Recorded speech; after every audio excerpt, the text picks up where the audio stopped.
Here we go. Welcome back. It's always an interesting, balance of time for you to hit that button at the right time. Yep. Because our video element does not have the intro, but the audio. If you want to hear the intro, if you're only watching this on YouTube, we got a pretty sweet intro track. We sure do. It's got some sitar music, some digital voice. Can you hear yourself in your headphones? I think so. Okay, yeah, that's better. Okay, sorry. We might need to. Do we need to adjust? No, I think you're good. All right. I just couldn't hear you in my headphones for a second. Open your ears. Sorry, man. Clean your ears out. Well, Man. Jesus. It's the morning. You gotta do some ear maintenance before the podcast. Yeah. Hey, Happy New Year, Kyle. Is it the New Year? Yeah. You know how I know? Because I drank some alcohol last night to celebrate. You only drink once a year on New Year's Eve? Not at all. I don't feel great though. You don't feel terrible though. No, I don't feel terrible. That's good.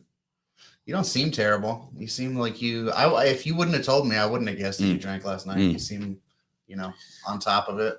I didn't have time to do my hair, so the world gets to see this beautiful. You're a curly-headed fuck, so It doesn't get, like even when your hair is disheveled, it's curly, so it's got like a shape. You know what I'm saying? Yeah, it sure does.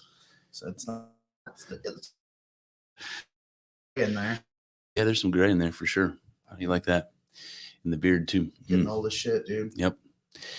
So I probably would not have stayed up for the ball dropping last night. I think I regret missing out on a few extra hours of sleep more than anything else.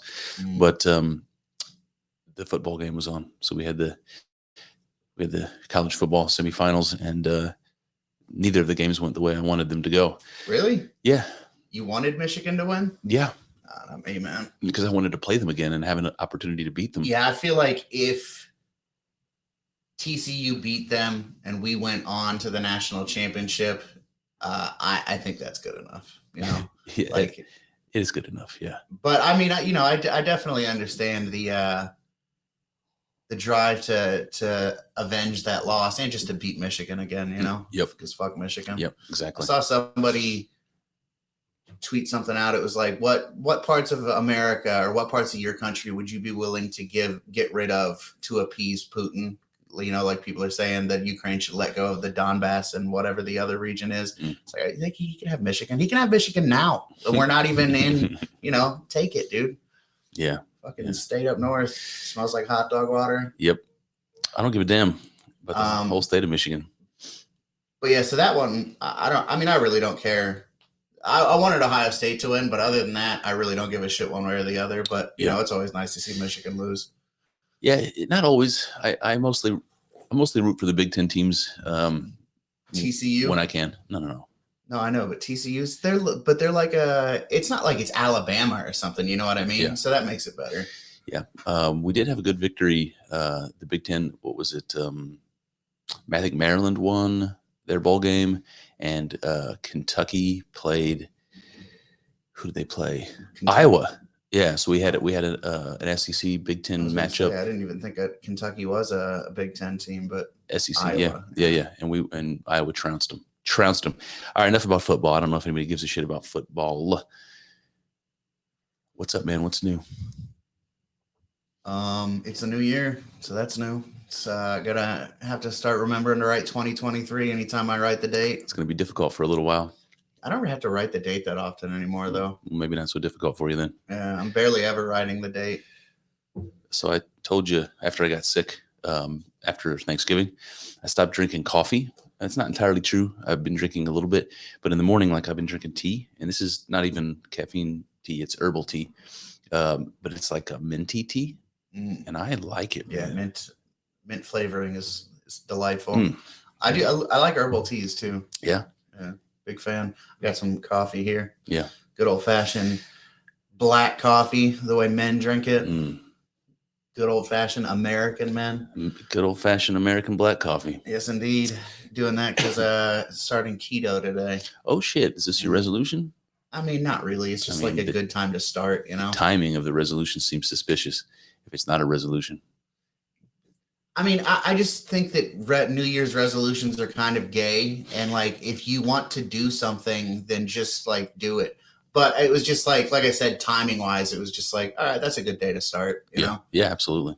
Got to pick a day. Yeah, exactly. And I was ready. I was actually ready to start before that. I got several areas.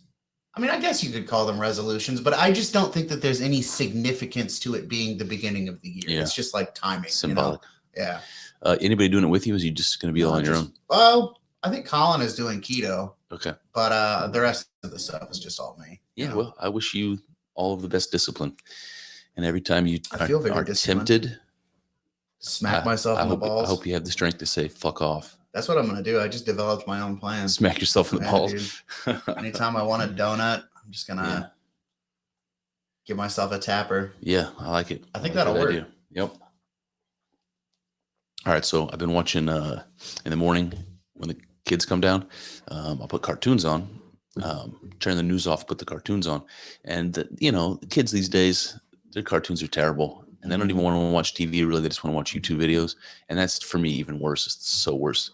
So worse. So I put on Boomerang, and sometimes it'll be like old Scooby-Doo or old Tom and Jerry or old Looney Tunes. And I like that. Yeah. And I kind of want them to like that. So I'll put that on. They don't, though, do they? They like Tom and Jerry, actually. Oh, really? Yeah. But not more. They prefer their, modern cartoons, the bullshit cartoons. 150%. Yeah. I think that there's some kind of programming going on there, man. They got some kind of science going on where the kids are just sucked in now, Yeah. They can't escape it. Well, they don't watch cartoons on the tablets, man. They watch kids, but oftentimes adults playing with toys. Yeah. Like kids. Making little voices and playing with it's really weird, man. They would rather watch that than a cartoon. I don't necessarily mean that it's weird for kids to want to watch that. I think it's weird that they're adults making content of themselves playing with toys for kids to watch on YouTube. And they're making lots of money, I think, some of them. Yeah. That's probably the driving motivation. I think you're probably right. I'm going to start buying toys.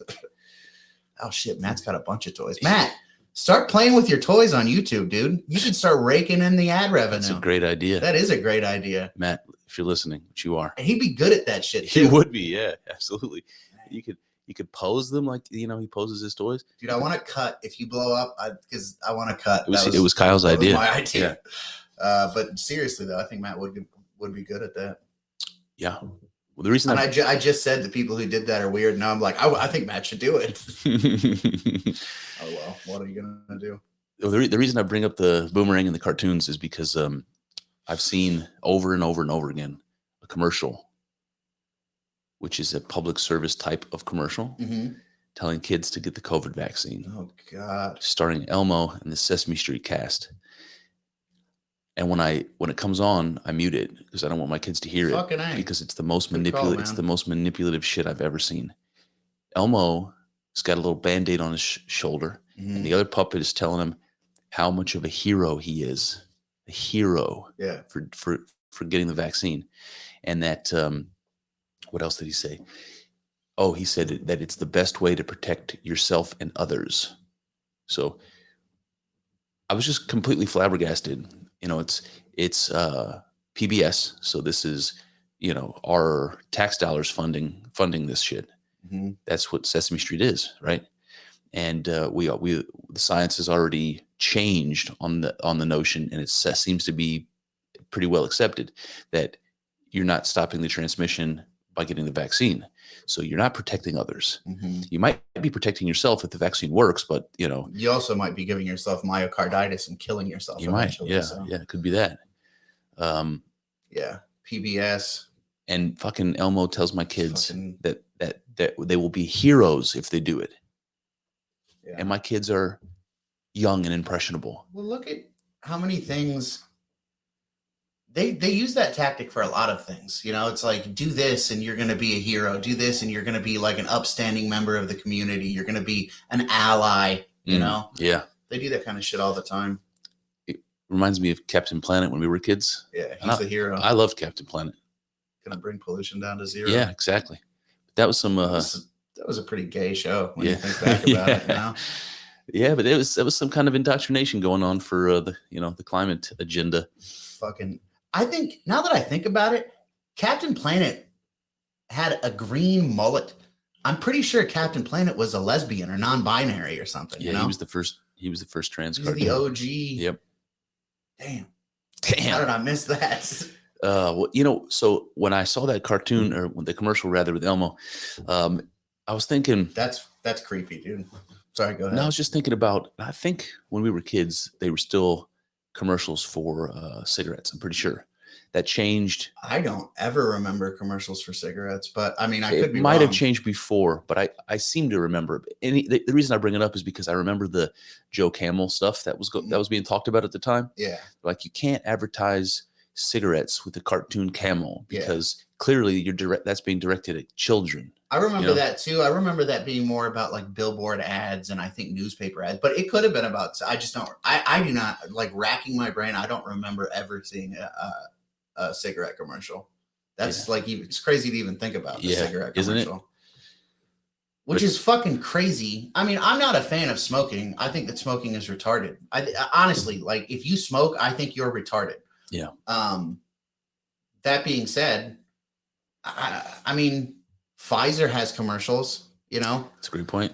And a lot of that shit, who fucking knows what it, ostensibly it's good for you. It's medicine, but look at the opioid pandemic. I mean, it's advertise that. I really don't know if they do advertise that kind of shit on commercials though. Like pain medication. Do they do that?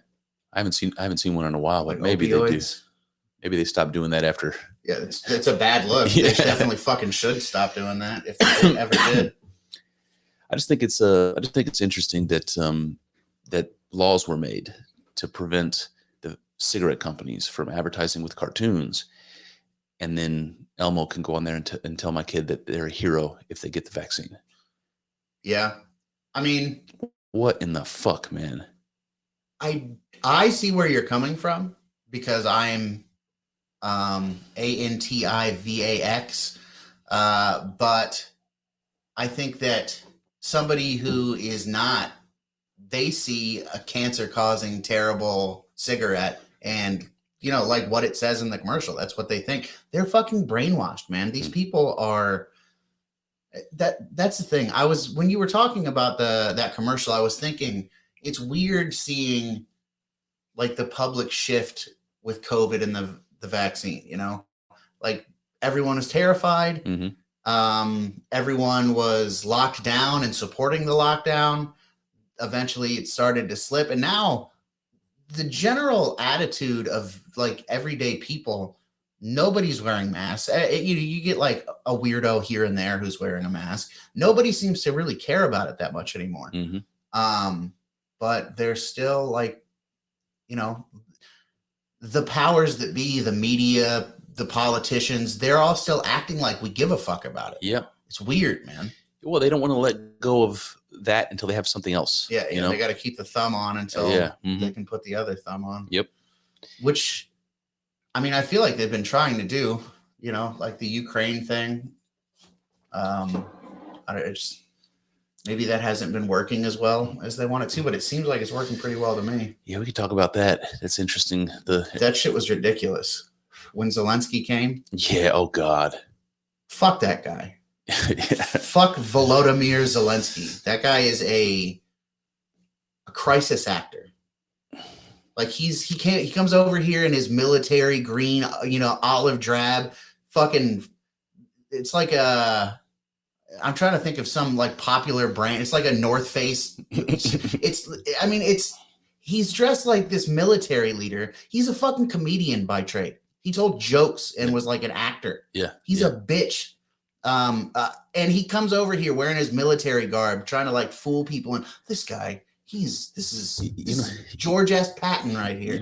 My take on that is like fucking when he did that in the early days of the war, the impression it left for everybody was this guy is in the shit and he can't fuck around and like put on a suit. He's in the shit. It's so fucking stupid. But it came across genuine in the beginning, and like the focus groups were like, Zelensky, you got to keep wearing that shit. If people love it, you got to keep wearing that shit.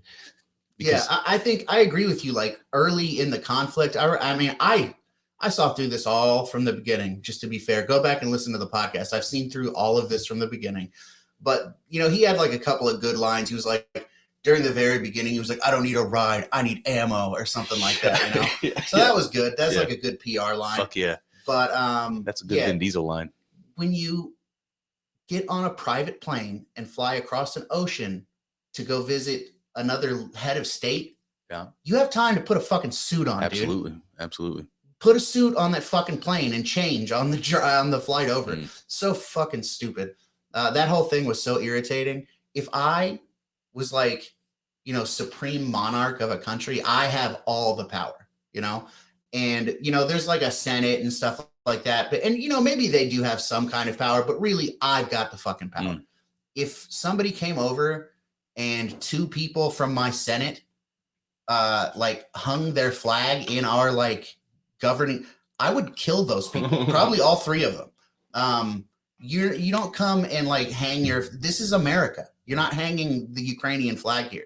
That's like disrespectful. He gave it as a gift, though, to be fair. Yeah, no, I don't. That's not how I see it.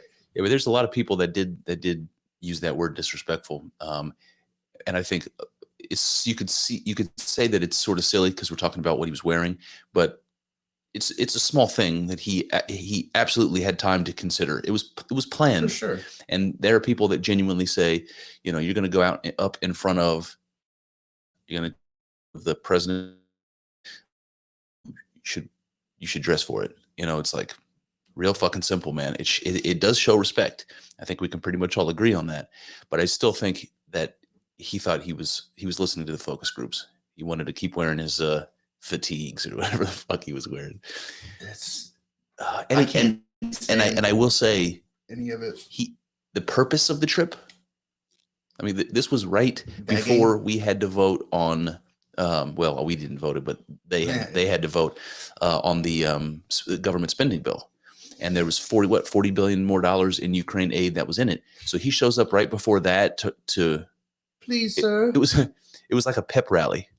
Yeah, it was like a pep rally. Yeah, I guess that's one way to look at it. I look at it more of like like I was saying, just like begging, hands out, Yeah. And it was like a pep rally, but it was a pep rally that's purpose was begging. Yes. Yeah. It's gross, dude. To garner support. Yeah. I've said it before, and I'm going to say it again right now. I do not care what happens in Ukraine. I don't want Ukrainian people to die. Yeah. I don't have any grudge against Ukrainian people or the nation of you. That might be pushing it a little bit. I think the nation of Ukraine, the state of Ukraine, I have a problem with them. Because I mean, just history, like the government that's in place in Ukraine now was overthrown by the CIA. That's like not really controversial. No, that's what happened. Yeah. The Ukrainian people elected people who were very pro-Russian government, and we overthrew them. And we put this fucking midget in. This fucking midget LARPing fucking bitch loser, Zelensky. I just can't stand any of what's going on over there. I fucking hate them all. I shouldn't say hate, but I don't like them. Yeah. I wouldn't be sad at all if terrible, terrible things happen to them. So you see our support of Ukraine is like what's the word? I'm not firing on all cylinders this morning, man. Treachery? Like a puppet government proxy war type thing. Yeah. Yeah. Yeah, and I see honestly, I see most of what's going on in the Ukraine as a way to fuck with Russia, to try to do the same thing in Russia. And also it's a money laundering thing. They're just like dumping money over there. That's true. Paying tons of, I don't understand. Like, I'm probably naive, I guess, but I don't see Russia as a threat of a particular threat. It's not about them being a threat. If you're talking about why we're trying to fuck with Russia. Yeah. It's not about them being a threat. At least a threat in the sense of like a military, like a traditional threat. They're not to us, which is why I'm saying, why the fuck are we in Ukraine? It's a good question. Who cares? So that Alexander Dugin fella was saying that Interesting. Interesting. Yeah. He was saying that that this conflict is about Russia's ability to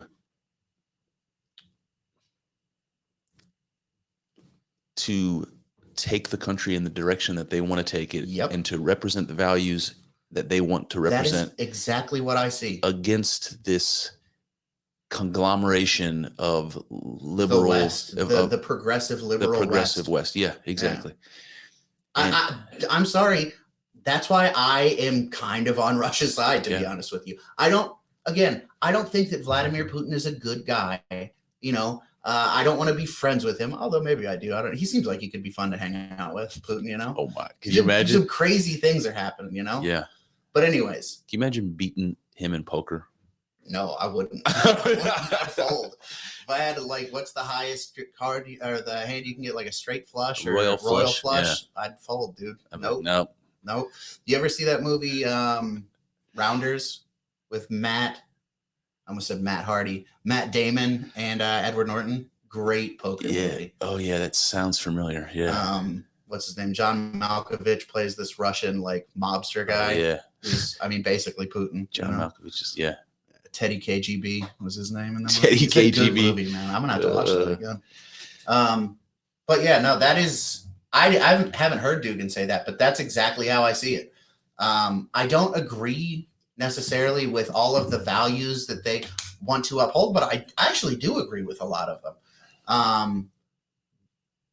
But I think that Russia has the right to not be a part of this progressive, liberal, Western religion that we have. And if they don't want to, they don't have to. See, and I agree with you on that, but then I have to ask, what does Ukraine have to do with that? Just do your own thing and get the fuck out of Ukraine. Like, why? Because of the overthrown government in Ukraine that was established to fuck with Russia. But did they? Like, what do you mean? I haven't heard any evidence of Ukraine fucking with Russia or instigating this. You don't think that the next door neighbor to Russia being completely friendly to a hostile country is fucking with them? Being like, yeah, come on in. Come on. It's fine. No problem. Yeah, but if they're on their sovereign borders, they could do whatever the fuck they want. Yeah, I agree with that. You know? They can, and Russia can be like, no. Yeah, I mean, okay, maybe you have a moral problem with that. Yeah, but that's how the world works. I have a moral problem with it. Fine, have a moral problem with it, but that's the way the world works. If America, if it was Mexico and Russia, America would do the same thing. And I honestly don't even, being a person who lives in America, I don't even really have a problem with that. If China was like trying to invade, I'm trying to pick somewhere Canada because it's closer to me, I would have a problem. I'd be like, yeah, do something about that. Make it harder for them in some way.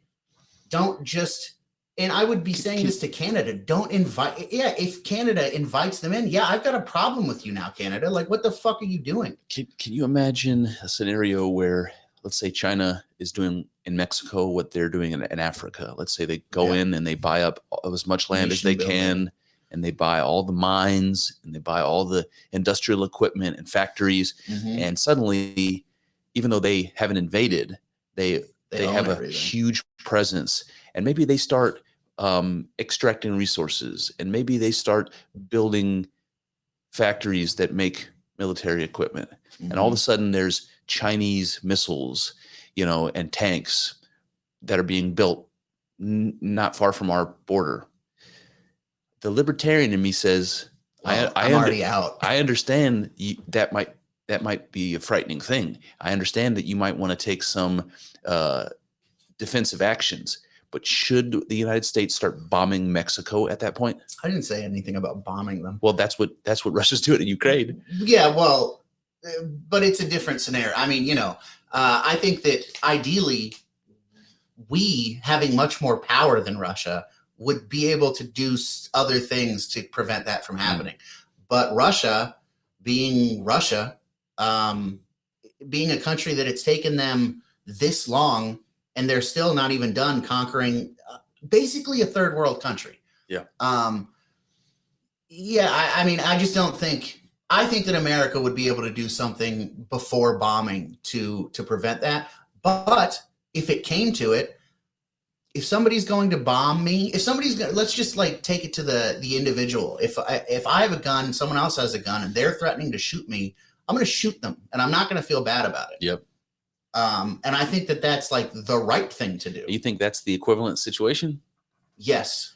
Yes. I think that America, from the beginning of NATO, has been saying not an inch to the east. And ever since that, like since the minute after they said that, they've been encroaching east and east and east and east. And then and then Ukraine, the country this is all about, democratically elects a pro-Russian government, and we overthrow that fucking government. Would you feel comfortable? Would you be like, man, no, it's no big deal?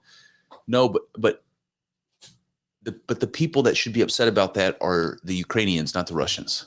Like if the United States came in, no, I don't agree with that. And overthrew the government and put in a puppet, the Ukrainians should be, what the fuck? Sure.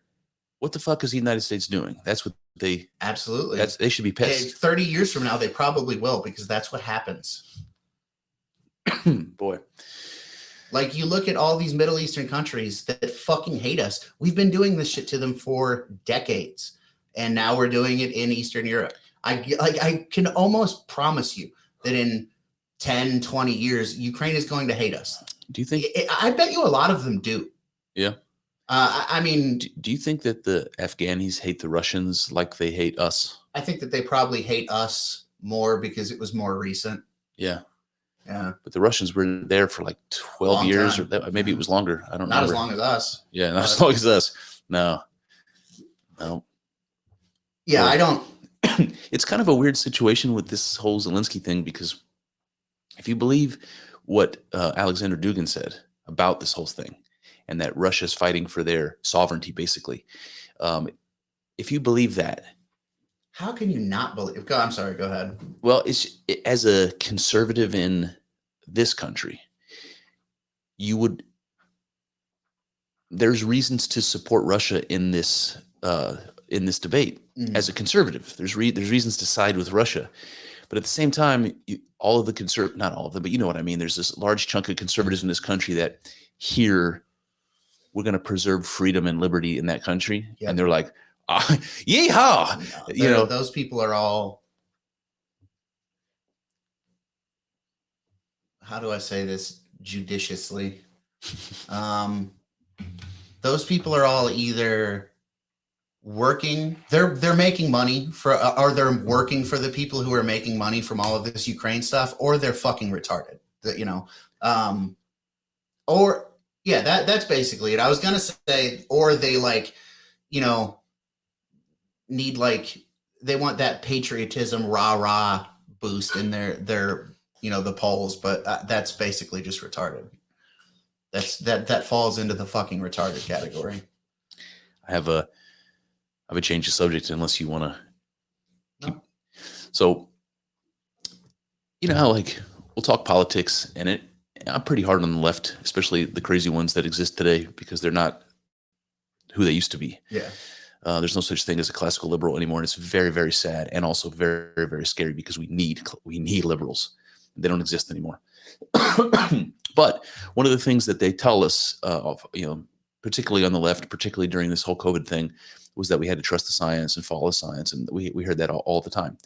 We also hear from those same people how much systemic racism exists, and all this. There's just hypocrisy that I like to point out when I can. And one of the things that I remember, it might have even been Neil deGrasse actually talking about this on Rogan. Ooh, I don't understand how you paid attention long enough. This was one of the early ones. Oh, okay. Yeah. He was talking about race, and he said that is not a scientific idea. That when we talk about race, seems like kind of contrary to what he's talking about now, doesn't it? Mm-hmm. He said when we talk about race, there's only one race, the human race. And anybody who uses the word race to mean ethnicity or something like that, that's like a turn of the century idea that has been disproven. Like, once we got into genetic science and we figured out that there really is no difference between somebody from Africa or somebody from Ireland or whatever. That's not true, though. Well, you know what I mean. Yeah. Let's go. We're one species and one race. There is no such thing as race. Scientifically, it's been disproven that there is no such thing as race. I don't even know that I necessarily agree with that, but we can go with it for the time being. Yeah. Okay. What's like, like the old anthropologists would do things like measure skulls, cranial skulls, dimensions, and they had all kinds of science, quote unquote science, behind the differences between races. But the truth is, where do you draw the line? There's no way of drawing a line between races. There's really no way. It's gradations, and we're all on a spectrum, and there's one human race, period. This anyways was Neil's argument, I believe, that he was making way back when. But these are the same people, these lefties that are telling us to follow the science, and that the science is settled and all that sort of shit. Those are the same people harping on race constantly. The same people who don't believe race exists. It's not a scientific concept. Continue to shove it down our throats that we need to always be conscious of race. And I just think that is some hypocrisy that needs to be pointed out. Yeah, within their own, ideology, it is pretty hypocritical. Yep. But I mean, hypocritical is part of their ideology. It's weird. They don't care about being hypocritical. They will say whatever they have to in the moment to come out on top of whatever. It's true. Yeah. When I was a kid and I didn't know anything about politics, they would call those people flip-floppers, and then nobody would ever take them seriously again. When we were kids in the 90s, if you changed your opinion on support or whatever, changed your opinion on it, no one would ever take you seriously again. You're a flip-flopper. You don't have principles. You just go whichever way the wind blows, and it would ruin you politically. And today, on the left, par for the course, man. I would like to know how true that actually is. I know that that's like the common, that a lot of people say that and believe that. But I would like to know how many cases were there back in the day of somebody flip-flopping and then their career was ruined, you know? Well, I don't actually know the statistics there. Yeah. But I know that they called Mitt Romney when he ran for president a flip-flopper, and he made it all the way to be the candidate for the highest office in the land. Yeah. And that was a long time ago. Yeah, I'm fucking old. I'm going even before that. Yeah, even before that. I don't think that it happened often. Flip-flopping? Yeah. I don't think that happened often because maybe not, because of the stigma against it, that you don't stick to your principles. We can't be seen to, not stick to our principles. Yeah. But no one seems to care about that anymore. Unless you're conservative, in which case you got to, you can't. You think the conservatives care about sticking to their principles? No, I think they're held to account if they don't. Oh, I see. But the left isn't. Yeah. Okay. Yeah. Yeah. Yeah, that's true. It's weird. And I just don't understand why liberals don't hold them to account themselves. It's like, look, you're representing us, and we need you to fucking stick to your guns. We need to know what it is you believe. You can't, change your mind. You can't do that. Mm-hmm. It's not fair to me as your constituent. I think that a lot of these people, these liberals who should be criticizing these people, they don't pay attention. The only places they get their information from is liberal news media who are not going to point those things out. And they would rather die than watch Fox, who will point it out. Yeah, that's right. And anything that's said on Fox, even if it's fake. Yeah, it's false. Yeah, they could say, north is up on the map. And you're looking at a map, up is north. And they're like, nope, that's not right. Nope. Jesus, man. Yeah, so I think that is the reason that the populace isn't like holding. I think that they literally don't know. Like when a conservative person says, AOC is a hypocrite, they're like, no, she's not. I've never heard her say anything hypocritical. Mm-hmm. I really do. I think that that's basically what it boils down to. Yeah. These fucking people, man. It's crazy. Not a care in the world. It's crazy about the people who are governing them. Yeah. People care more about being on a team and feeling like they belong, which I understand. It's a deep human need, but they're willing to demonize and in ways that we've never seen, in our lifetime, certainly demonize the other side, like we're not even people. Yeah. And I don't even identify as a conservative. you know. I definitely support the underdog. I definitely feel like a need to defend values and you know, I guess values that that aren't being defended. And it's like loving America.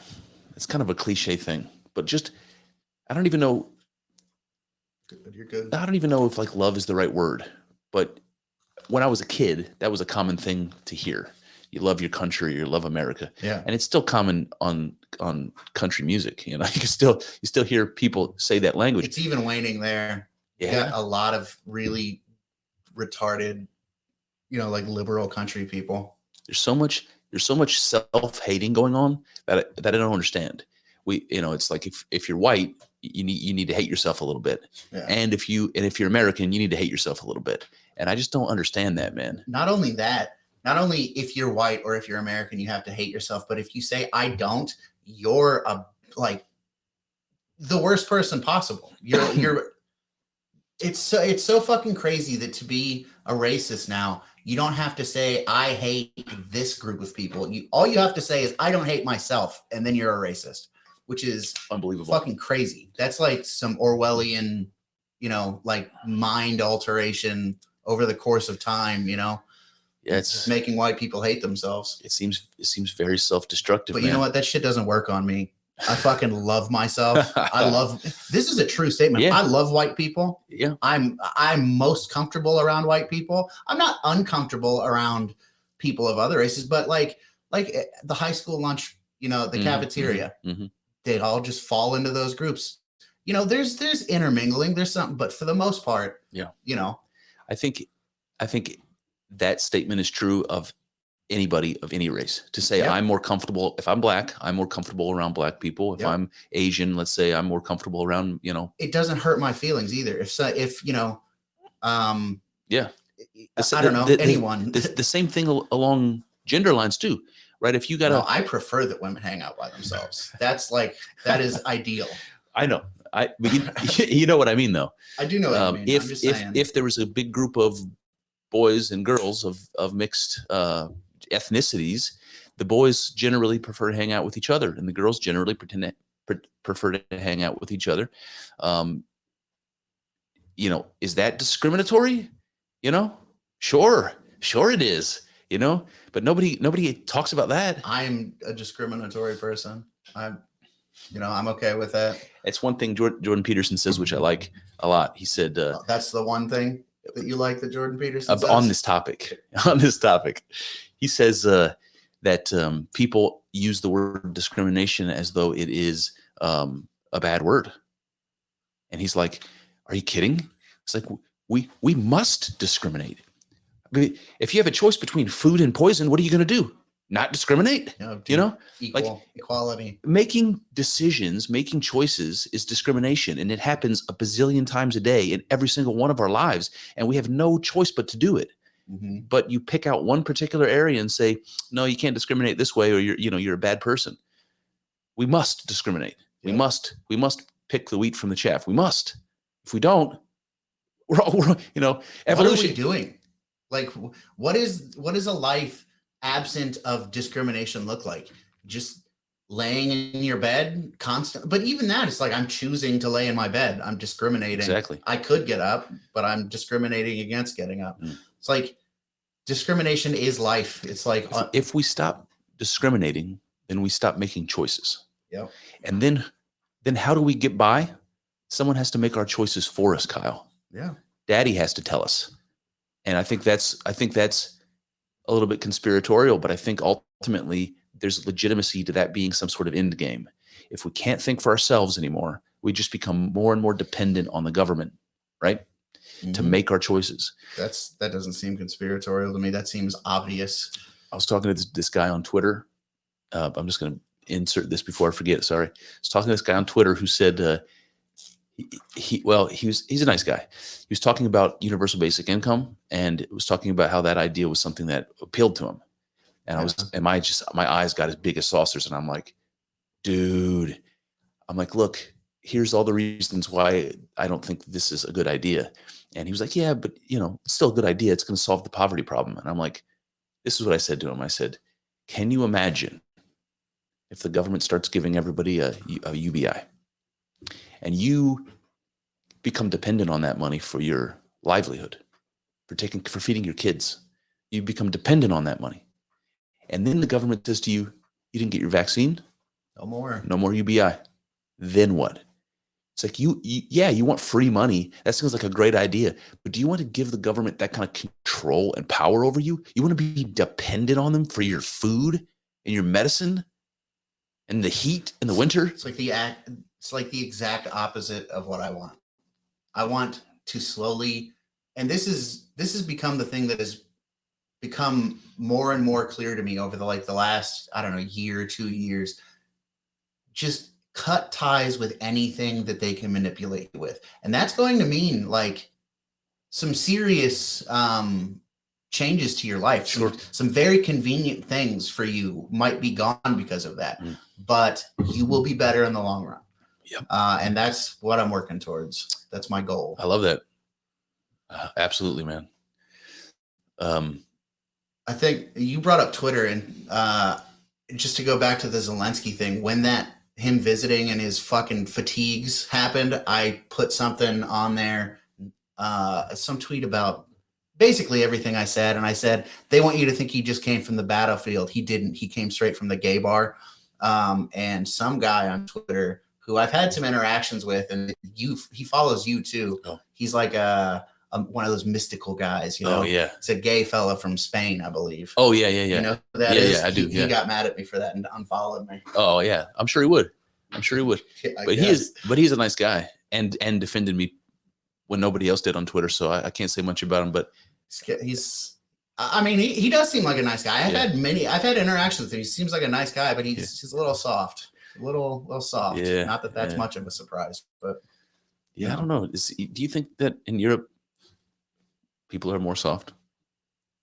In Western Europe, anyway, in the rich places? I would have to assume that, like percentages, if you could quantify that, I would say yes. You think they're getting their feelings hurt easier than we are over here? They have thinner skin. Is that no? We have thicker skin. I never heard anybody say they have thinner skin. Really? Yeah, I have. You never heard someone say you're thin skinned? No. Really? No, never. Yeah, for sure. People say that. I assume that they probably are, but maybe that's just like my American pride, my machismo, you know? I had another chat with Daniel. We did another podcast together. Is he in the UK or is he in Australia? Oh, he's back in the UK. He's in the UK for a little while. But he's headed back, right? Yeah. Yes. He's in the process of, like selling off all the stuff, because what are you going to do? Ship all your shit to Australia? I mean, what are you going to ship your bed? You might as well buy one in Australia, man. He's just going to sell all of his stuff. And so he's working on that. We had a nice chat. I just like talking to that guy, man. Was this a private chat? Or we did it on the podcast. Nice. We'll do some more. He's got some other topics. Like he was talking about meditating on the, I think was it from John where Jesus says, I'm the way, the truth, and the life. I think so. So he's been meditating on that for a while, thinking about what that means, the truth, because Daniel was a Jehovah's Witness. And if you're a Jehovah's Witness, and I didn't know this until I talked to him, but if you're a Jehovah's Witness, you know that they refer to their religion as the truth. It's like, the Ohio State University, their religion is the truth. And they call their governing body the truth. And when they tell the Jehovah's Witnesses what they should believe, coming from the governing body, the truth. So it's like a tagline for them. And he's got like a lot of reasons to disagree, and the Jehovah's Witness church fucked him up and fucked up his family, and, multi-generations, just, he has got nothing good to say about it. They make action movies where Daniel Torridon would like take out the Jehovah's Witnesses. You know what I'm saying? Like Vin Diesel, the Jehovah's Witnesses steal his family from him, and he just fucking erases. Oh man! The Watchtower or whatever it's called. Taken 4, starring Daniel Torridon. Yeah, absolutely. It's got a very particular set of skills. Oh, I like that. Yeah, dude. So anyway, I'll save that for the next podcast that I do with Danny. But I transitioned to the religion topic because I started watching during the Christmas season a whole bunch of Bible documentaries. I just watched a shit ton of Jesus in Bible documentaries. Yeah. One of them. I'm glad you brought this up because I've got a theory. Oh. I don't know too much about it. I just kind of uncovered it. So well, go ahead. No. You go first. Well, one of them I watched is called The God Code.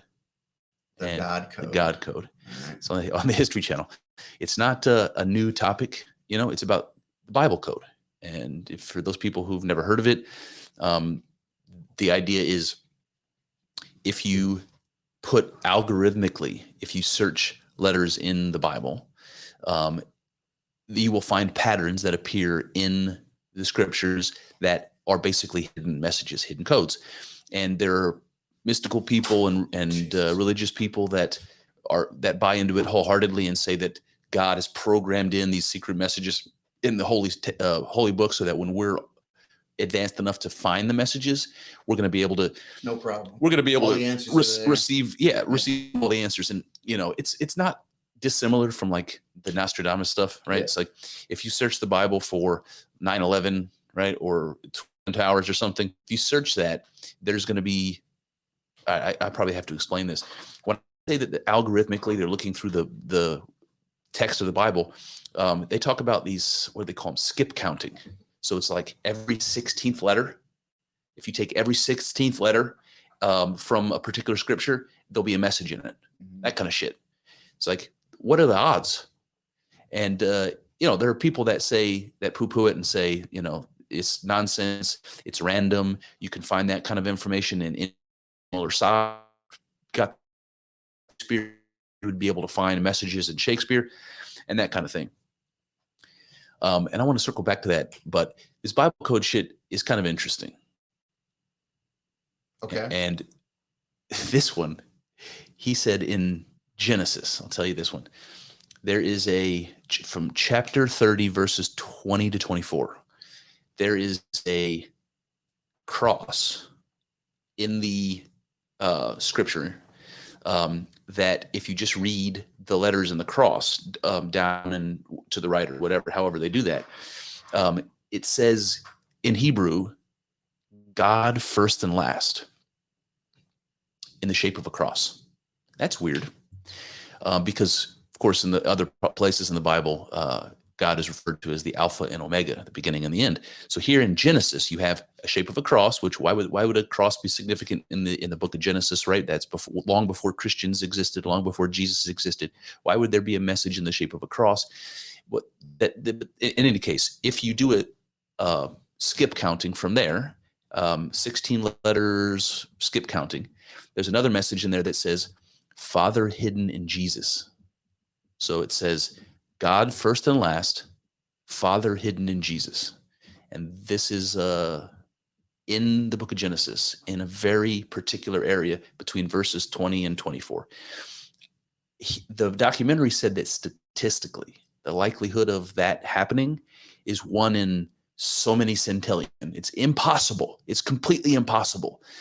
Completely improbable, I should say. So before I go on, what do you think?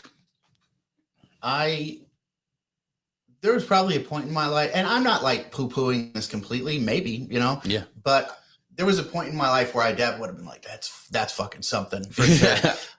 But now I'm not saying it's not something, but I am just skeptical of things that are like, you got to look really hard to find this, Yeah.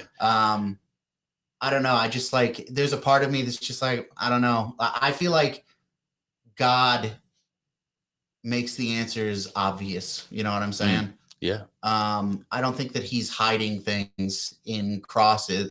Maybe though. Yeah. I don't know. Maybe. Yeah. Maybe that's just like another like a cherry on top. You find it's like, oh fuck. Yeah. Yeah. People doing that kind of work probably wouldn't say, oh fuck, but if you're a Christian and you buy into the whole thing, and you see this, that's message deal. Father hidden in Jesus. You find that in Hebrew in the book of Genesis, thousands of years before the birth of Jesus. That's a prophecy for sure. And that's really compelling. So I am skeptical. I'm still skeptical. It's interesting. It's interesting. Yeah, exactly. All right. There's another one though. In the same chapter 30 of Genesis. This is later on in the verse here. There is another message with a 16-letter skip pattern that says, the key to understanding, the manna is put to death by royal decree. So you can imagine the manna. And he says, and this is from John chapter 6, Jesus said, I am the bread of life that came down from heaven. And that word is manna. I am the bread of life. That's manna. So Jesus said, I am the manna that came down from heaven. And put to death. Yep. And this thing says the manna is put to death by royal decree. So it's kind of interesting. And it was interesting enough for me to write it down to bring it up to talk to you about on the podcast. I'm still skeptical. But that phrase is kind of long. The key to understanding, the manna is put to death by royal decree. That's kind of a lot. And if you can imagine going through the Hebrew scriptures and going every 16th letter and putting those letters down, in a row, and coming up with that long sentence that makes that level of sense. Yeah. I mean, what in the fuck, man? I wonder, like, the person who did that the first time, Jesus, there's like a fruit fly or something coming at me. The person who figured that out had to have been like a schizophrenic person, like, or maybe it was all computers at this point. It is now. Yeah, it is now. Yeah, that guy's got to be crazy. Even the algorithm guy's probably crazy. But to get that kind of shit out of it is just pretty interesting. It is pretty interesting. But here's the thing I want to run by you, because this is a step deeper into the mist of Avalon. Okay. You ready? All right. So you know how I said people say if you take any book of similar size, like if you took Dostoevsky or whatever, Crime and Punishment, or the complete works of Shakespeare, something like that. Crime and Punishment's not that big. It's not? No. Oh. Well, if you take a big book like that, big ass book, you'll be able to find codes like this. You'll be able to find them in there. That's just random. But if you look for them and you stretch whatever you have to stretch, you'll be able to find interesting things like that. And here's what I was thinking. Imagine that argument doesn't diminish the Bible code at all. The fact that you could find the same sorts of messages in Shakespeare, people would use that argument to say it's bullshit because we could do it in Shakespeare. But imagine this. Imagine that every great work of every artistic creation, great work of art that humans create, subconsciously, we put codes in it. We don't even know. Like Shakespeare didn't even know, but he predicted the assassination of JFK in his and the same shit they're pulling out of the Bible.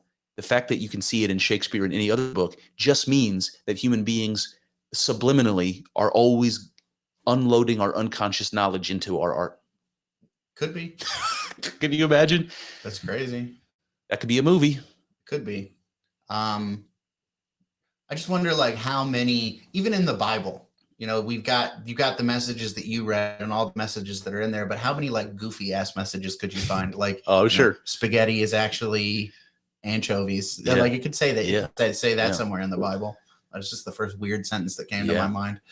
But yeah, I'm sure you could probably find that kind of weird shit too. That would be fun. Yeah, but that doesn't. It's definitely still weird that stuff is in there. It is weird, man. I don't necessarily know that it means anything, but I don't know that it doesn't either. Me either. I do have to assume that it doesn't mean. I have to assume that it doesn't mean anything that important, though. To be perfectly honest with you, the fact that it's so deeply hidden, I just have to assume that it's not. I don't think you're going to find anything groundbreakingly revelatory in there or anything really, really important. Yeah. That doesn't make sense to me. If there are these like mystical forces and things that are causing things like that to happen, I don't know. It just doesn't seem like it would code something seriously important. That's the kind of stuff we need to know, And also a lot of I understand that it's prophecy that it's in there, but all of that stuff is comes later in the book. You know, it's Yeah. spelled out pretty obviously. You're not getting later any in the new book. information Yeah. from this. The prophecy aspect is crazy though. Yeah. That's fucking weird. It's weird. This is not the thing that I thought about. This is another thing. Yeah. My mom told me that she would actually buy us this book if we would like kind of go over it on the podcast. So I told her I would listen to what the guy had to say, and I turned the video on. So basically, she tells me that it's this guy, Jonathan Kahn. He's a Messianic Jew, Jewish rabbi, and she told me that. I was like, off to a bad start. Not necessarily. I was like, basically, he's going to have to say a bunch of stuff completely contrary to the things that I'm expecting him to say. Yeah. To get me on board. And I start the video, and immediately he says exactly the things that I'm expecting him to say. Basically, it seems to me like he is a Jewish person who, you know, is a Messianic Jew, I guess. Yeah.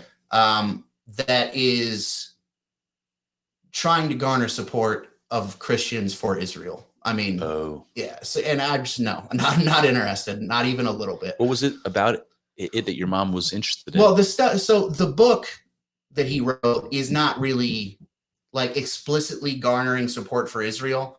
The book is about prophecy. It's about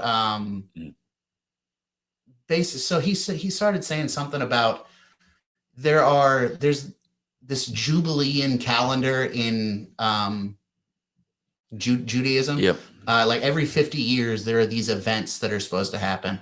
And he like goes through them and talks about how they did happen and how they are like, I don't know. I forget all of it. It is, you know, it's a lot of information, but the events happened on every 50 years. And the person who would be this like the central figure in the next Jubilean event was born on the last one. Oh.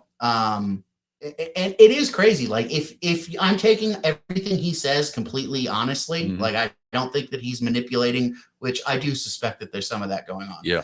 But if it is all honest, then it's pretty weird. One of them is like the first one that he talks about is there's something in the Bible where it says, and this is Old Testament, that a stranger will come to Israel and see that it's like barren and desolate.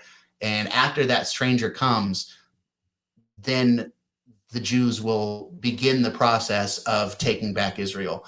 And he says that Samuel Clemens, Mark Twain, visited Israel and like basically wrote that it's a desolate wasteland. It's funny you say that because you remember how I told you Netanyahu was on Jordan Peterson's podcast? I haven't listened to that yet. He brought that up. Yeah.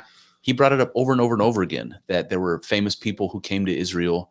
And he brought up Samuel Clemens, I'm pretty sure, but there were others.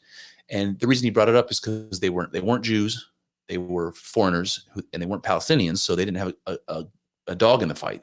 And they went to the Holy Land and said it was a wasteland. It was a wasteland. There was nothing there. There was no cities. There was no communities. It was desert. It was barren. Nothing was productive. Nothing was green. What his point of that is. Like, what's your point? The point he was making is that the Jews made it green. The Jews made it productive, and because they did that, they have a claim to it. Yeah, they watered it with the blood of the Arabs who lived there. So yeah, I guess that's true. They did. That cannot be denied. The Israeli people, the Jews who left Europe and went to Israel, basically, in my opinion, having no real claim to that land. Yeah. Yeah, they definitely built it up. They definitely industrialized it. But is that the most important thing in the world? Is that the thing that we should be? Do they get a pass for the terrible things they did because of that? I do think they have a claim to the land. I don't. I do think they did terrible things. I do think the Arabs did terrible things. And I don't want to play a game of who did what first, who started it, because I don't know. But the Jews have a deep history in the Holy Land. They did. They did. And up until, continuously, there are Arab Jews that live there. They didn't. Yeah, I'm not saying kick those people out. They didn't go away. They've been there the whole time. There's fewer Jews, of course, because for all sorts of reasons. Yeah. But there's still all sorts of reasons. There's still been Jews there the entire time, and at once upon a time, King David I don't ruled understand the that land. significance of the Jews who are still there versus the Jews who left and made their homes other places. Are they not allowed to come back? They're not allowed to go kill a bunch of people and displace them. No, that's not okay. This is a real problem that I have with, I don't know, Jewish people, the attitude around Jewish people. Yep. It's like everybody rakes America over the coals for doing what we did here, when what the Israeli people did was way worse. Like, a lot of what we did here was accidental. We brought disease. I'm sorry, we didn't mean to do that. That's not a rate. We did a lot of, like, reprehensible stuff, but in context, it's not really that bad. Like, people act like the Native Americans over here were just living completely peacefully. They weren't battling each other at all. We came and we took their land. It's like, we took land from the Nez Perce. And the Nez Perce took that from the Iroquois. I don't know the geography, but you know what I'm saying. Yeah. So let's talk about right of conquest, because that's what you're talking about. Yeah. If it's not, at the end of the day, it's not really what I'm talking about. But if land is changing hands and might makes right in that situation, whoever's got the biggest stick wins. Does that legitimize their occupation of land? It legitimizes it in the fact that they have it. So if you can stop them from having it, you can stop them from having it. But them holding it doesn't mean that you have to agree with it or be okay with it or how they did it. It's like, they have Israel. I'm not going to do anything about that. Nobody, eventually someone might. But right now they have Israel. That's how it is. That doesn't mean that I have to.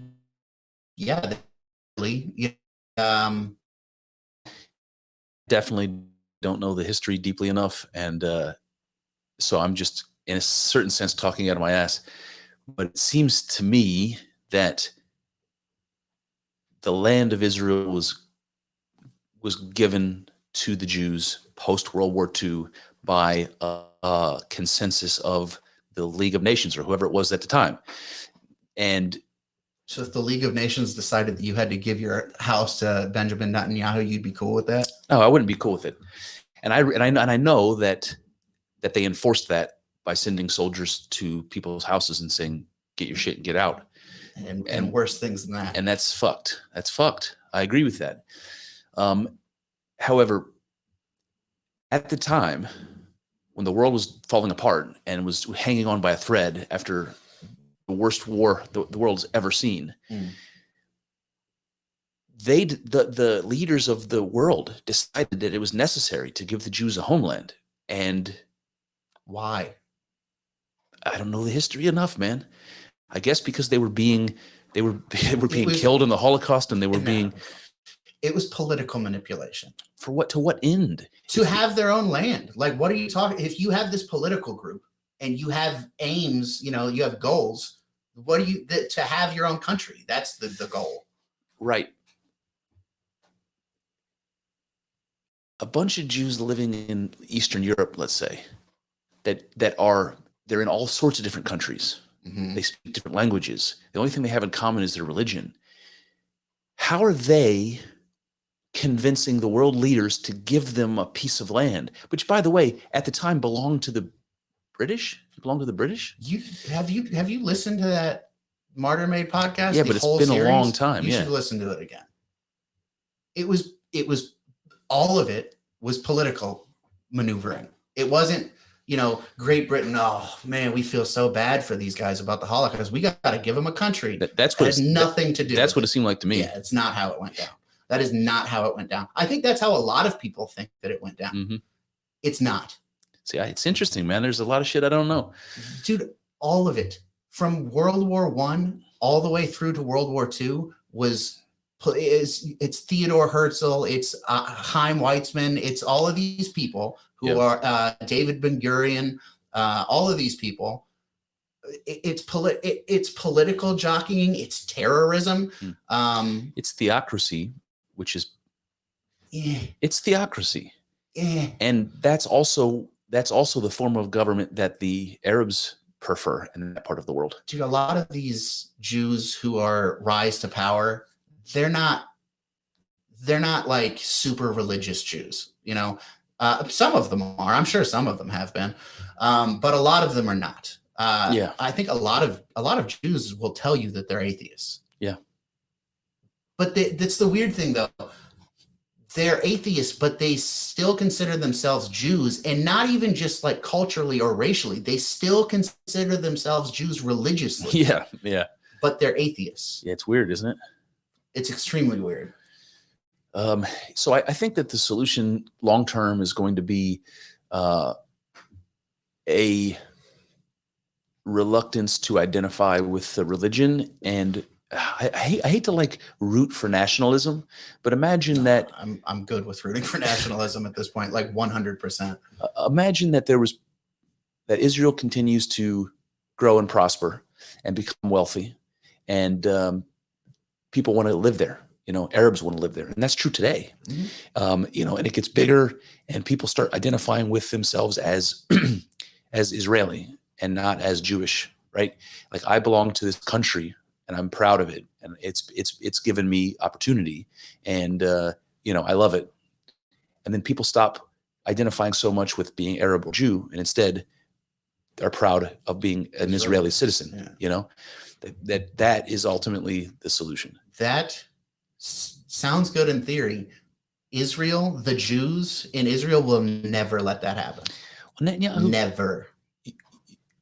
I mean, I don't know, again, I don't know anything here, but I remember hearing them talk about having a Palestinian state, so that, you know, we'll give a piece of Israel or whatever to them so they can have their own country.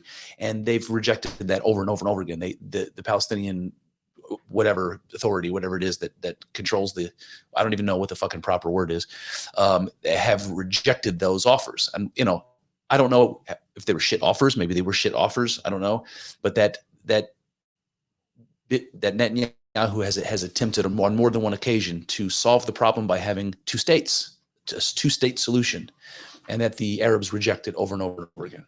Yeah, I mean, I don't have the information here in front of me, but I'm willing to bet that those offers, there's like, no, I'm good on that. You know, like there's something in there that's like, yeah, you're offering us all this, but no, thank you. You know, It's like the what we were talking about earlier with disconnecting yourself from the government. Stop giving them things to control you by. Why would the Arabs, who are fucking hated by the Jews, give them, and the other way around, you know, but why would you give somebody, why would you just like offer yourself up for them to put the thumb on you? I wouldn't. I don't blame them for not. So you mean the idea that the Jews would be so gracious as to gift you a piece of land? There's strings. There's strings. Yeah, I gotcha. Yeah, and it's like, you're going to have your own government, but yada, yada, yada, yada. Mm-hmm. I wouldn't. Dude, I've gotten so jaded over the last decade. Yeah. Like, I don't trust anybody. I don't believe anybody. Yep. You know, I'm so skeptical, way more than I ever was before, you know. Mm-hmm. And I always sort of thought it was like, I've talked about being naive before and also being an optimist before. And those are character qualities that I've always had. I've always been an optimist, you know, but it's burned me. And that being naive has burned me over and over and over again. And that I'm starting to lose all of that. And I don't think it's entirely a good thing, but I'm starting to lose it. I just don't trust or believe any fucking buddy anymore. I see what you mean about not thinking that it's a good thing, but I do think that it's a good thing because, well, it depends. It depends on where it's manifesting itself in your life. If you are not trusting and not believing and you just have no regard for anything anybody says in real life, individual people that you meet, that's probably bad. Yeah. But not trusting anything that comes through official state media. Yeah. Why would you believe any of that? And to me, you seem like the kind of person who, that's the person you are. You don't trust anything that's broadcast out. But as far as individuals go, you seem more like open and trusting than I am. Yeah, for sure. But I'm getting less that way. Yeah. But let me give you an example from the news. So you know how they had the 4 college kids that got killed in Idaho. And they couldn't find the person, and there was a lot of pressure on the police force because they didn't have any leads, and it was like weeks have gone by and nobody knows anything, and there's nobody in custody. And then we see this story came out a couple days ago about some guy getting arrested in Pennsylvania, and he's the guy that they have, thumbed for it, or whatever the expression is, and fingered. and then they tell you, then they put his mugshot up on the TV, and they tell you that he was emotionless. And I'm thinking to myself, you get arrested and you're getting a mugshot. Are you going to smile? Are you fucking happy you're there? No, you're going to look like this. Yeah. They said he was emotionless.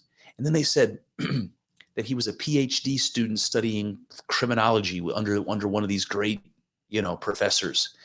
So now you've got what I would call, and not me necessarily, this is a thing that they said. You've got a now I'm going to lose it. When somebody tries to stage a crime scene and they put all of the evidence right in front of you, there's a phrase for that. Yeah, an orgy of evidence. Yes, something like that. Yeah. That's what they've presented to the public. An orgy of evidence. You've got this guy who's clearly a psychopath because he doesn't show emotion. They painted a picture of him as like the Joker. He's like this emotionless person. Maybe not the Joker, but some kind of supervillain who's got just the right combination of emotionlessness and intelligence. And he studied under the great criminologist. And he would know how to get away with it. Dexter. He's Dexter, right? Now, clearly, what the news media wants you to see is they got their guy. Look at him. He's the devil. Clearly, he's guilty. And then in the back of my mind, I'm thinking to myself, this guy's innocent. First of all, it's an orgy of evidence, like the way you've presented it. And how is he ever going to get a fair trial when everyone in the country has seen this story they've already painted for you, which is complete bullshit. It should be illegal. But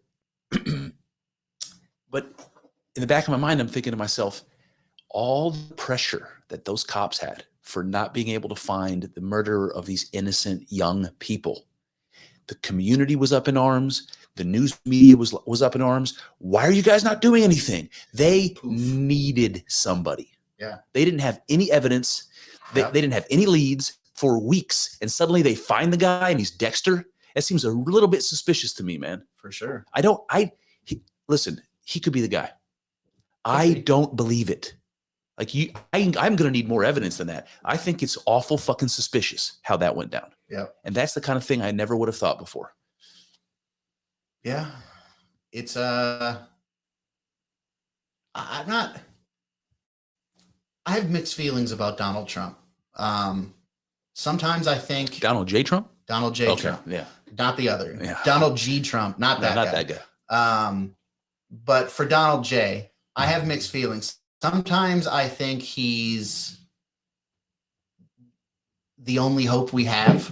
And not because I think that he's like awesome or like, a perfect leader or anything, but he's got some intangible qualities that not a lot of people have. Yeah. And he's like uniquely positioned to be able to do something, to make some kind of a difference.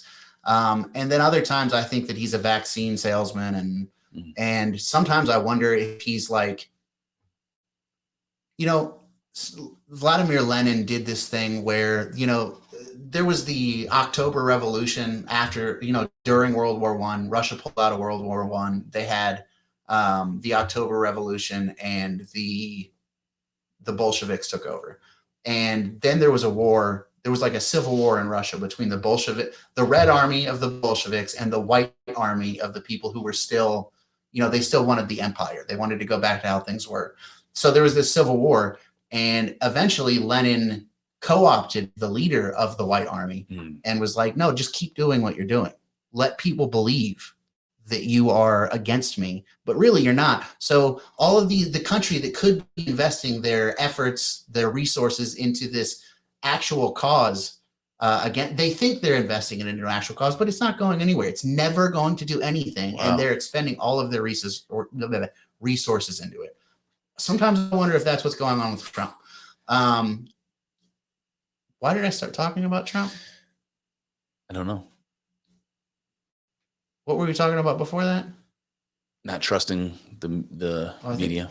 But that's one thing that you cannot take away from Trump is he completely eroded a huge portion of America's trust in mainstream media. Yeah. There are obviously a lot of people who still just buy it all hook, line, and sinker, but there are a lot more people who don't now. Yeah, absolutely. Absolutely. And in fact, not just the media's coverage of Trump being so biased and so obviously, rigged, seeing the reaction of Congress to try to bury him over and over and over and over again, that's been so obvious. Yeah. It's not been hidden. It's been way out in the open. And every time something fails, they have some other thing they pull out of their ass and they just keep trying.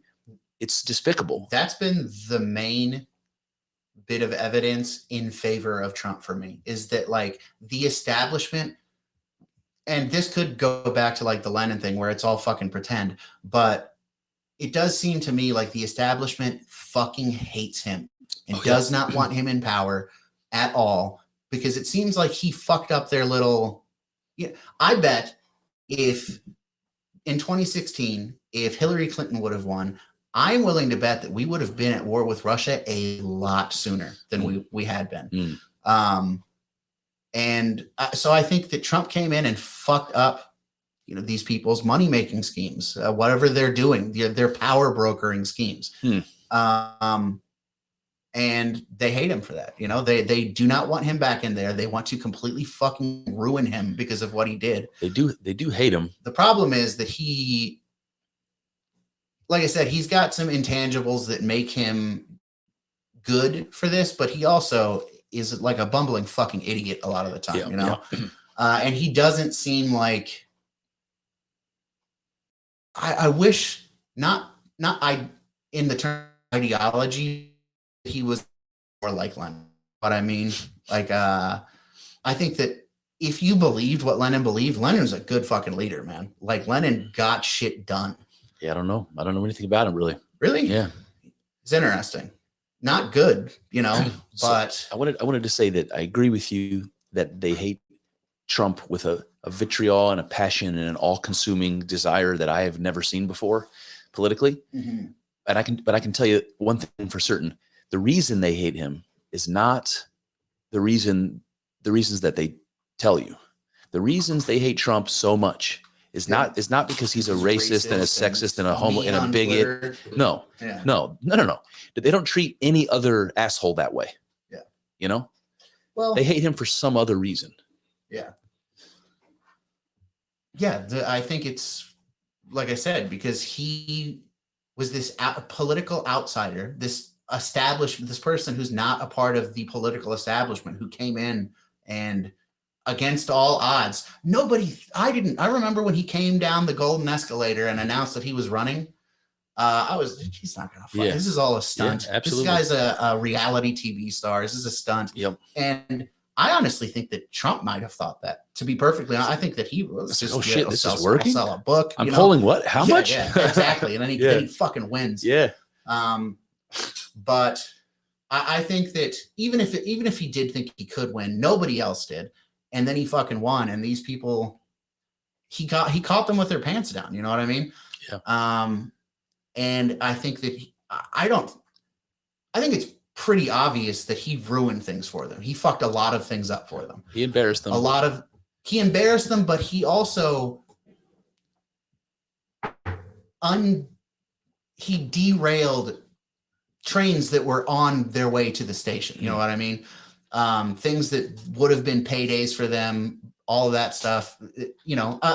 I think eventually they set it all back up. I think they're probably good at this point, but yeah, I think, I don't know. No. I also think that another reason why they are particularly hostile towards Trump is that he says,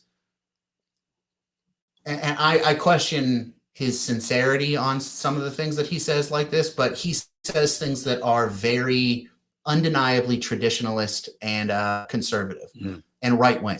Right. And you're not allowed to be right wing.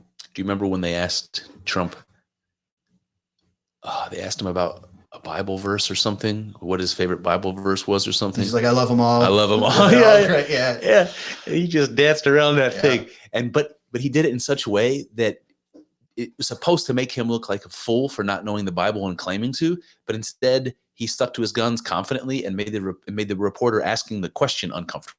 It was amazing. I think that a lot of people, like the general populace, see through that. They're like, I bet he doesn't read the Bible, you know. But he was also like, fuck you, nerd. You know, like, I'm just gonna sidestep your stupid fucking question, you know? Yeah. I think that people like that. People like that. Yes. Like seeing these like complete tool bags being made to look like complete tool bags instead of glorified like they are all the time. Man, that was great. No, 100%. The same thing with the debates. Oh yeah. Especially the Republican debates, man. Yeah. Holy shit. Trump was, he won on that. That's what got him there. Yeah. Yeah. Absolutely. Undeniably hilarious.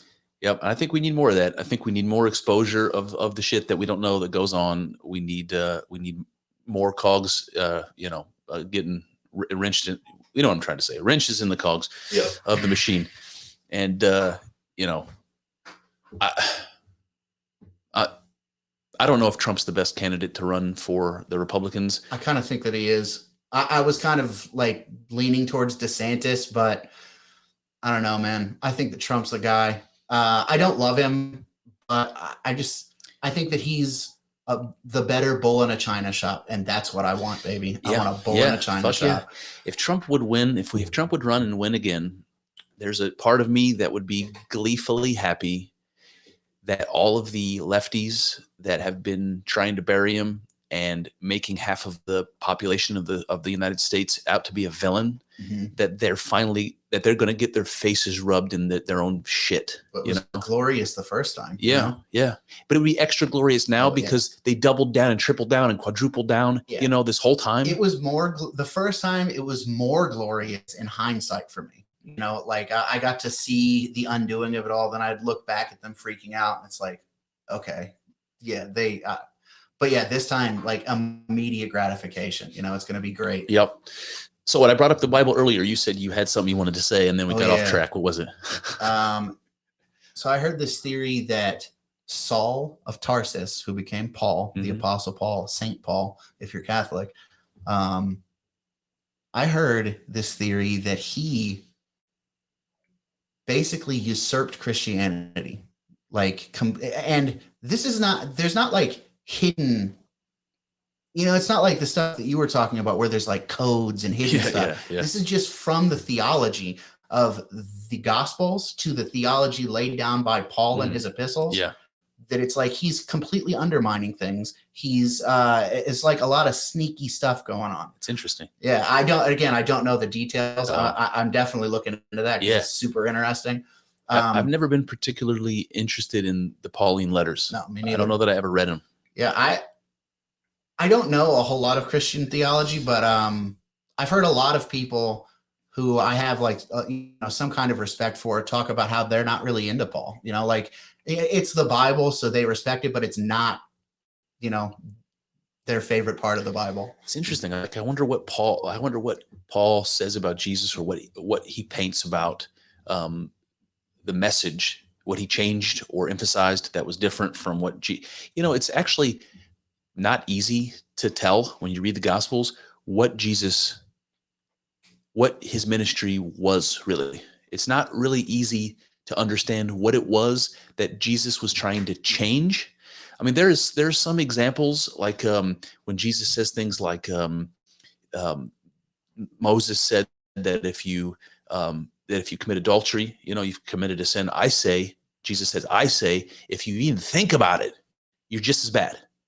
That's kind of different obviously from what the Jewish law was. There were some things like that, but it's not really clear to me what makes it a different religion. Paul made it a different religion, and he spread it.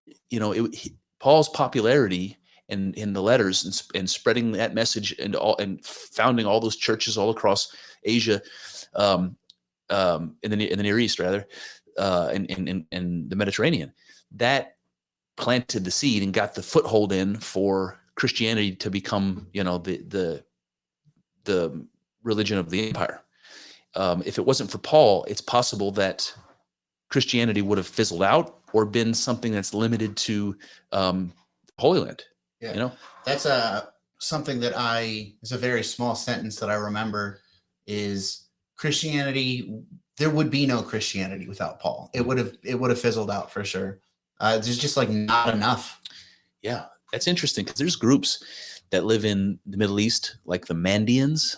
I don't know if we've ever talked about the Mandeans before, but they're a group that existed around the same time as the early Christian church, and they're followers of John the Baptist, and they still exist to this day.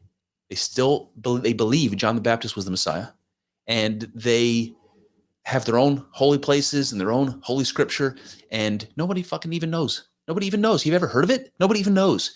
And that's how Christianity might have been still today if it wasn't for Paul and Constantine. You know what I mean? Yep. Constantine's definitely a part of it too. This theory, you know. It's interesting though. You never know. I do think even if that conspiracy theory is true, I do think that there is like the Gospels and whatnot. I think that there's undeniably good stuff in there. Yeah. But yeah, I just wonder. That's an interesting, you know, because I've been skeptical of. So I have like new respect for Christianity. Before that, I was very skeptical of how the Bible was compiled and how it got put together. And I'm less suspicious of that, but I'm still suspicious of it. You know, too. Basically, where I land on the Bible is I'm 100% positive that there is truth, really important, deep truth in it that will make your life better. But I'm also sure that there's stuff in there that was added for, you know, manipulative reasons. I think that a lot I have this friend, Joe, who is Catholic, very Catholic, and he believes that everything in the Bible is valid because God would not have let it be put in there. And I actually think that I don't think that that's as retarded an argument as I would have a few years ago, but I think it's retarded. No, I don't. I don't see why you would either. I mean, well, it's like we admit that the books were written by man. Mm-hmm. We admit that the books were organized by man. Mm-hmm. We admit that lots of books were left out. More books were left out of the Bible than are in it. The Catholics have, I think, like 12 books that we don't have in the Protestant Bible. You know, the book of Esdras and Maccabees and shit like that. You brought up Jubilees earlier. That's another apocryphal book. It's called the Book of Jubilees. There's tons of them. Okay. So in order for only the correct books, only the divinely inspired books, or only the books that maintain the quality of message, only them got selected, you know. It's like there's a level of supernatural divine so you believe that this code in the Bible, that's possible, but that doesn't make any sense to me. That's magic. If that's real, that's fucking magic. It's magic. Yeah I guess if I believe in magic, and maybe I do. Yeah, that's the thing. It's maybe I do. Well, here, listen to this, man. No, I do. I do believe in magic. I just don't know that I believe that magic has like that kind of an effect, but maybe it does. I don't know. I believe in magic. I just don't know what magic is. Yeah. I'll put it that way. I'll give you a couple of examples. There was another documentary I was watching. It's called Bible Secrets Revealed. Another documentary I was watching. And it said a couple interesting things. The Hebrew word Adam. Adam. Oh, I thought you meant like a dom and a sub, like some BDSM thing. Adam means mankind. It means mankind. Doesn't mean a man. Doesn't mean a specific man. It means mankind. Also, the word Alma, A-L-M-A-H in Hebrew, that's the word that gets translated into virgin in the Bible. Doesn't mean virgin. It means a young woman. There's no evidence from the Hebrew prophecies about Jesus being born of a virgin or the Messiah being born of a virgin. That doesn't exist. The word means young woman. Yeah, I don't know enough about, the translations or, the cultures that the original languages come from. That word that means young lady, what was it? Alma. Maybe there's like a contextual thing that does mean virgin. I have no idea. This documentary says no. that the Greek didn't have a word exactly for that. So the word that they chose is the word that means virgin. The Greeks didn't have a word for young lady. Not a direct one. It seems like bullshit. It does kind of sound like bullshit, but the point is, this is something that Joe, your Catholic friend, might be interested to talk about or think about. I would love to get Joe on here. Yeah, we should. So the idea is only 2 of the Gospels talk about the Immaculate Conception. 2 of the Gospels don't talk about Jesus being born of a virgin. The question is, why? It seems pretty important, right? The divine conception is one of the most important miracles, right? Of that are supposed to convince us that Jesus is who he claims to be or claimed to be or whatever it is. It's one of those important articles of faith. And there's evidence that information in the Gospels that says Jesus was born of a virgin was added to make the prophecy, to make Jesus fulfill the prophecy. It was added because the prophet said that he would be born of a virgin. Emmanuel, God with us, would be born of a virgin. And that translation that made them add that shit to the Gospels was wrong. All it meant was that a young lady would give birth to Emmanuel, to God on earth. That's all it was saying. But we mistranslated it and went and tried to justify it post hoc by adding this shit to the Gospels. And the same thing with where Jesus was born. He was supposed to be born in the city of David. Mm-hmm. That's what the prophecy said. And so they took the Galilean and they put him in Bethlehem, right? That's the kind of shit along the same lines that we were talking about the guy, the murderer of the Idaho college kids, that I wonder, like, I don't believe it. Like I'm not that I don't believe it, I'm skeptical. And if kind of manipulating the Bible, added thing, and all that, I hate to like throw a wrench in the Bible because I respect it greatly and I think it is divine. I don't know, man. I think I'd put it this way. If I were in charge with what parts of the Bible were considered to be holy, I would take the beginning of Genesis, maybe only, and the rest of it can fuck off. Or I would take the beginning of Genesis and the Gospel of John, and the rest of it can fuck off. I don't understand why. I a lot of it. If I was in charge, I don't think I'd change any of it. But I can understand where you're coming from, and I think that Genesis is great. I think that you have to have at least one of the Gospels in there, because it's not Christianity if you don't. It's Judaism, right? So, and there's a distinct difference. See, and I would pick the Gospel of John, and the Gospel of John is the oldest one written, and it was the one written like to a Greek audience. Mm-hmm. So it's like the least authentic one, but it's the one I like. It's the one I like. Yeah.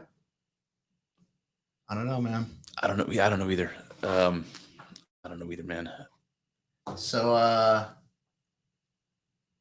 yeah, it would be good to get Joe on here. Joe's an interesting guy. I was going to those Catholic classes, whatever they're called, I forget. Yep. Where the end goal is that you become Catholic. And I ended up not going anymore. Basically, it was like what's the word I'm looking for? I don't know, just like a confluence of circumstances that ended up with me not going anymore. First, I was sick, and then my knee was fucked, and I literally couldn't even walk. Yeah. And then I went there one week, and it was a week that we had off. It was like, there was like various weeks that we wouldn't be there, and I went there, and no one else was there, and I just didn't go anymore. Yeah, I get you. And another part of the reason that I was okay with that is I like Catholicism. I like Catholics, and I think that a lot of their ideology is good. It's fine. Yeah. But there are things about it that I don't like, and the Vatican is one of those. Oh things. Shit, yeah. The Pope, the all of that stuff. That's one reason why I'm much more drawn to Orthodox Christianity, because there's no Pope. There are church fathers, but through like a system of the community vetting those people, some things are left out, some things are not. And I just think that system works better. Yeah. Yeah, the whole like political component of the religion, and the Catholics, have it better than any of the other Christian groups. Maybe the Church of England would be the second one or something, but the politics around it to me is unnecessary and despicable. It's like, clearly, if you are taking power, authority, and creating this hierarchy that didn't exist biblically and has no justification, you're doing it for power. You're doing it for ulterior motives. You want to be King of Kings, and that's who the Pope was for all of the Middle Ages. Yeah, you talk about stuff in the Bible that you would take out if you could. In the Catholic doctrine, which encompasses way more than the Bible, which is confusing to me. Sure. There's a lot of crazy stuff in there. Did you know the Catholics believe that Mary was also immaculately conceived? Yeah, and was a perpetual virgin. Never had sex ever. Yeah, by logic. So following their logic of, for Mary to be able to give birth to Christ, she must have been immaculately conceived. So everyone from that line had to have been immaculately conceived. And to me, that logic follows that if Mary couldn't give birth to Jesus, Sarah, or whoever Mary's mother was, could not have given birth to Mary, and Beth could not have given birth to Sarah, and so on and so forth. Yeah. If you like are trying to think about things logically, and I do feel like things like the Catholic Church, they do try to think about things logically as much as they can. You know what I mean? Yep. It's just like, so what's going on there? Yeah, they get so we talked about some of this before, like the way that the Jews needed to explain inconsistencies in the scriptures. So they made the Midrash and the Talmud and all that stuff. It's just like what you're talking about with Catholic doctrine. They added all of this dogma and all of this information to enhance or clarify the scriptures. And what you end up with is something that can't claim to be divinely inspired, but introduces all kinds of shit into the religion that weren't there before. And with the Catholics, it's like purgatory. It's like, what do they call it's not just purgatory, by the way. There's a special purgatory for babies and maybe babytory, maybe saints too. I can't remember. Sanctatory. What is it called? There's babytory. There's a word for it. There's another word for it. There's all kinds of shit that gets added in, and I'm with you. I don't, I'm suspicious of all of that. Yep. So that goes back to like that thing that Joe said, that if it's God would not let it be added if it was not right. I do think that there's some element of that where I don't have a problem with it, but I think beyond a certain point, it stretches credulity. And sure, maybe right out of the gate, it stretches credulity. I'm not like 100% like that's definitely, God definitely wouldn't have let anything get put in there. I don't know, maybe not. But I just don't think it's completely ridiculous to think that there could have been some kind of divine process by which the Bible is, So I think that's true. I think there is a process by which spiritual knowledge is made available to us, and we can write it down. So you're just like contradicting yourself right now? Well, let me explain what I mean. Okay. I think every religious tradition began with a mystical experience, whether that's drug-induced or not, a mystical experience. And you have a mystical experience and you write down what you learned from that experience or what you saw in that experience. I think that is divine knowledge of some kind. I believe that for sure. And that is tied to the reason why I said if it were up to me, I would take the first part of Genesis and get rid of the rest of it. Because the first part of Genesis about the creation of the world, that to me is like a mystical psychedelic experience. Yeah. Some of the prophets, I guess, would fall into that category as well. But like the histories like the book of Judges and Kings and shit like that. Like, why is that important? Why do I need to know about the history of the Jewish people and the miracles that happened to them, during supposedly happened to them during that historical period? Why is that? Why is that? Why is that important? Are you at least open to the idea that maybe there is a reason and you just don't know it? Sure, of course, of course, yeah. Because I mean, I'm with you. I don't necessarily understand what the significance is, but and you could make the same argument with Paul's letters. So you have the Gospels. Why do I need Paul's letters? And why did we decide to include them in the canon of the Bible? Mm-hmm. I mean, this is one man's opinion about what the message of Jesus was. One guy who knew him. So yeah. But I mean, I'm not as far as I'm concerned, Saul can go. He's out. I did a podcast a while ago because I was asking an honest question to myself. I said, I don't know. Am I gay? I said, I don't know what Jesus taught that made his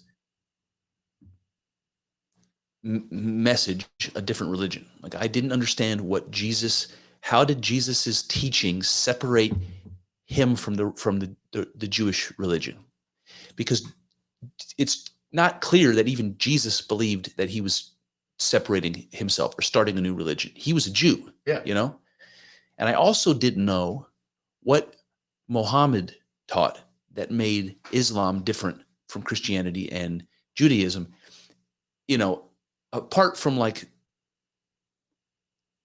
Muslims and Jews don't believe that Jesus was the Messiah or that Jesus was divine in any way. Apart from that, like, what about the religion is different? What merits having a whole nother religion? What's so different about Islam that they needed a new religion, that Christianity wasn't good enough or Judaism wasn't good enough? And I honestly didn't know. So I explored that to see if I could figure out what it was. And, there were some things, but not enough, especially with the difference between Islam and Christianity really boils down to that they don't believe that there's a Trinity and they don't believe that Jesus was God.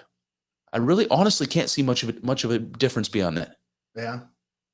I mean, I think that the Messiah, the believing that Christ is the Messiah, I think that that's actually a pretty big one.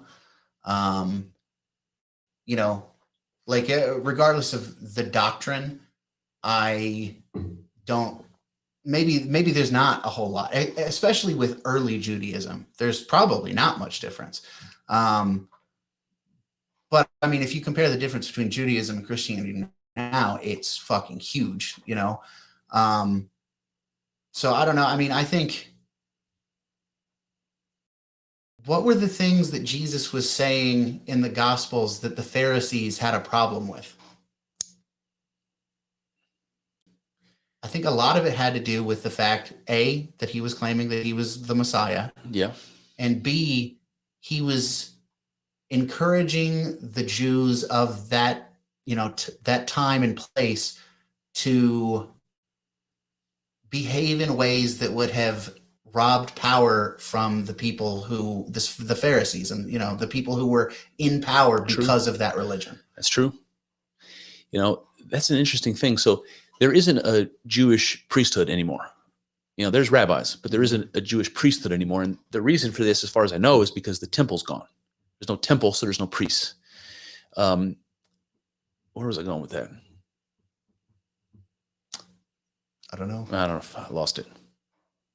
Yeah, from what I understand,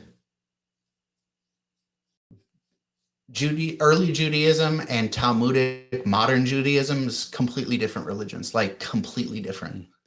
It's interesting. It's like, if I ask myself what's important about the idea of God, that's why I said I would chop out the first part of Genesis and keep that, because that's about how the world was made. And that seems to me what's important about God. What else is important about God? There might be an argument to be made that there's some sort of a moral component, that God is responsible for some sort of moral standard. But beyond creation, I don't know what significance, even the word God to me just kind of means creation. I don't know what it means beyond that. God means that which made this, that period. That's it.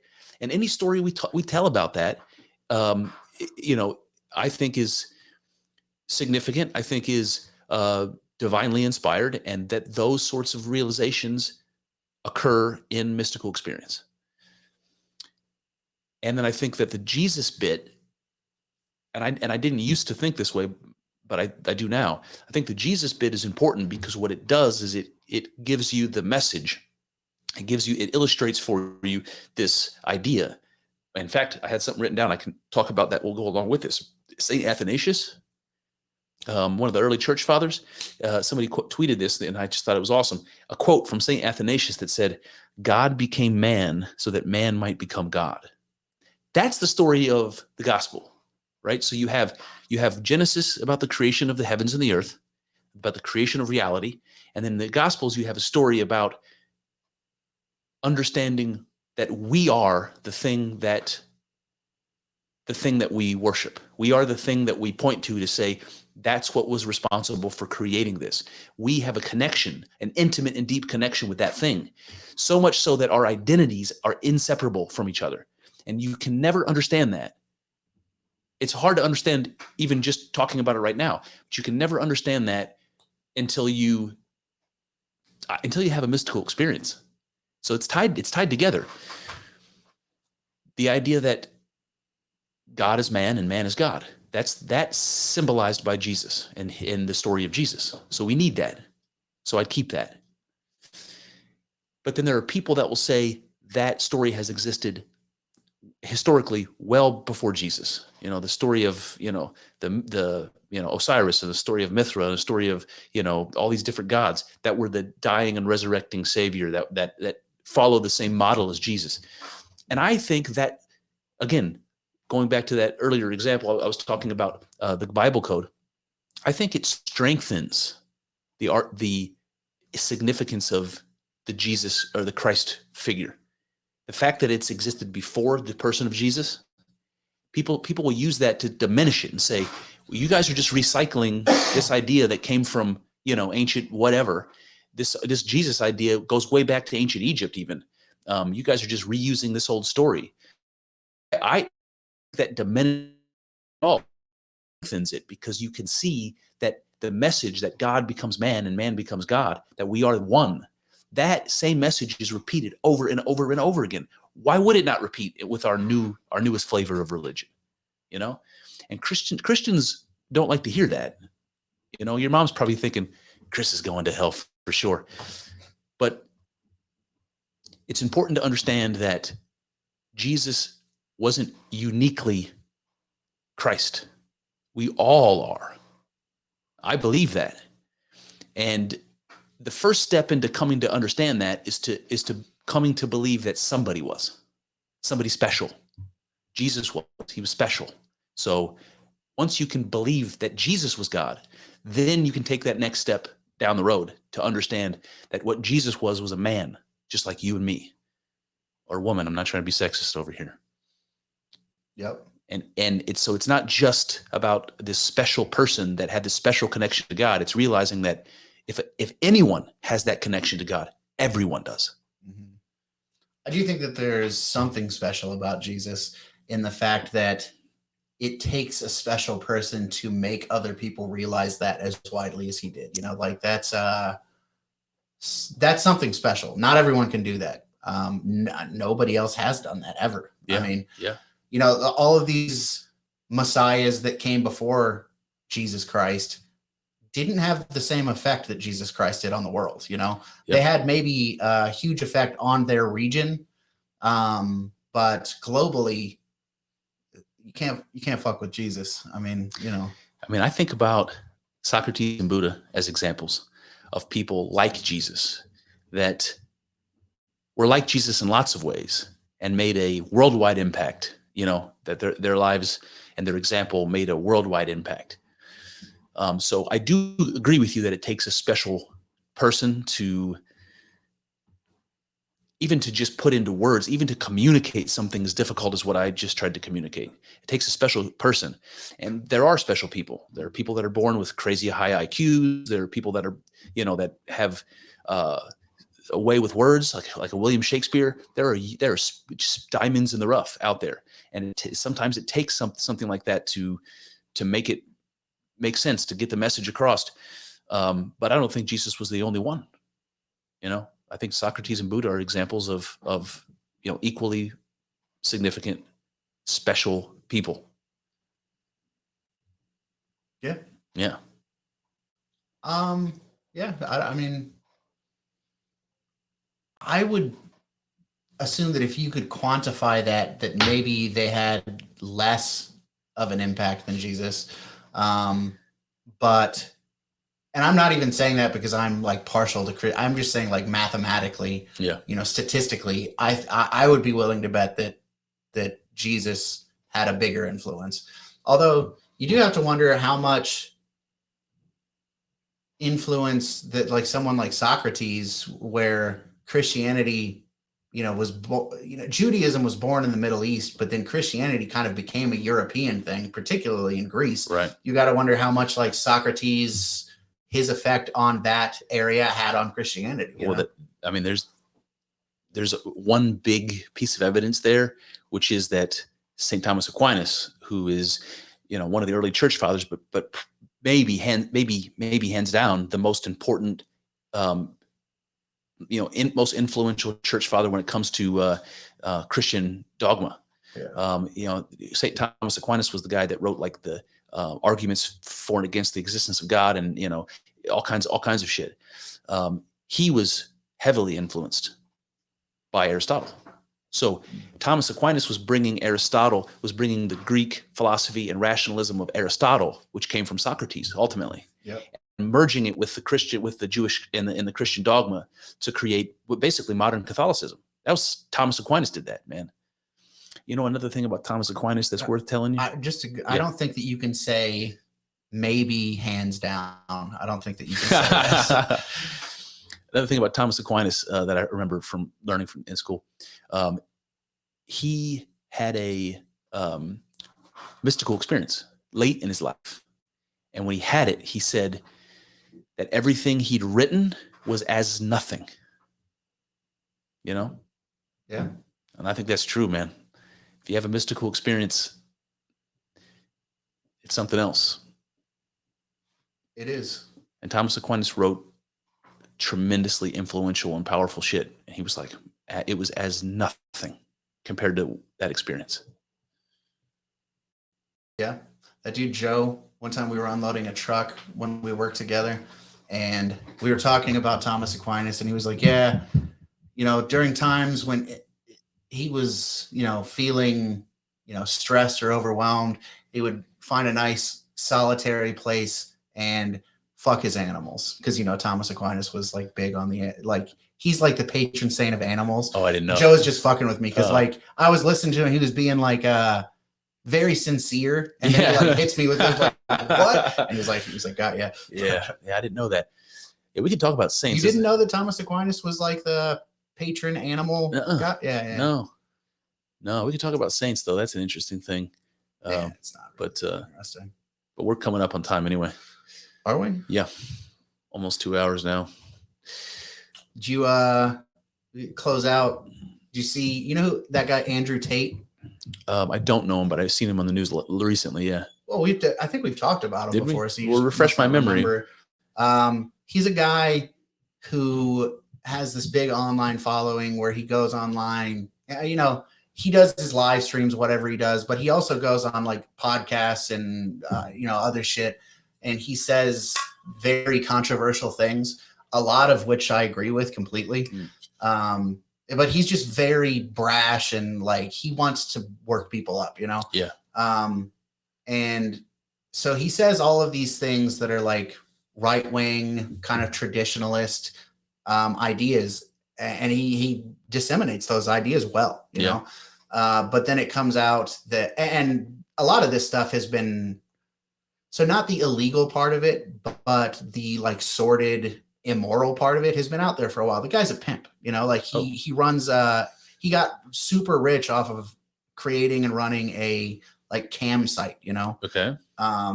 And a lot of those types of things the people who are doing it are not necessarily doing it voluntarily. Oh, yeah. And a lot of it, because of that situation, like, you're not really going to be able to get away with that in America. Like, you could maybe, but it's less likely. Where it's easy to get away with that kind of stuff, Eastern Europe. So he moves to Romania, and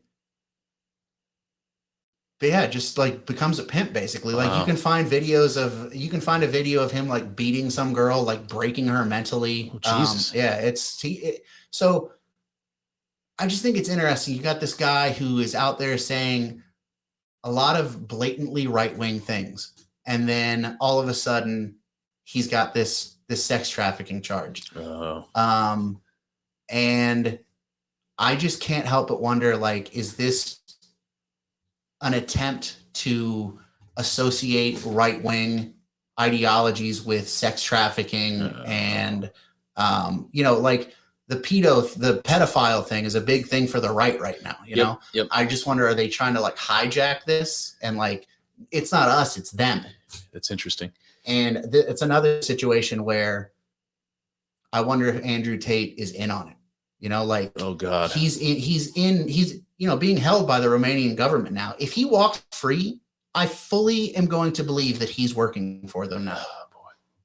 So that level of 3D chess that you're describing, you know, it's like when you were even talking about Lenin and the White Army. It's like, we're just gonna pretend, we're gonna shake hands, and we'll just do this little dance for the public.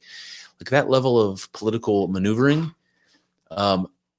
it seems so incredibly deceptive and immoral to me. And I don't know if it's because like I'm not smart enough or witty enough to like catch it in advance. Like, I would get duped, you know? And so I feel like, you know, it's bad, you know, it's manipulative, it's bad.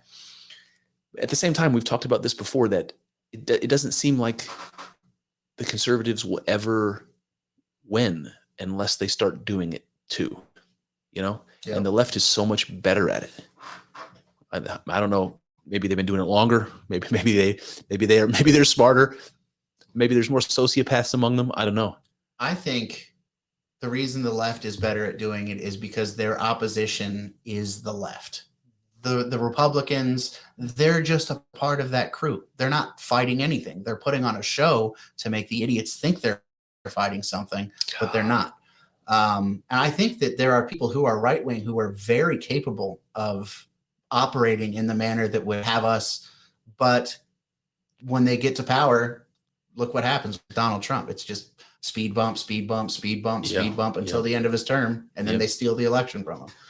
And then they didn't stop. Actually, the speed bumps just kept coming. Oh, for sure, yeah. They still got to speed bump that motherfucker. Yeah, yeah.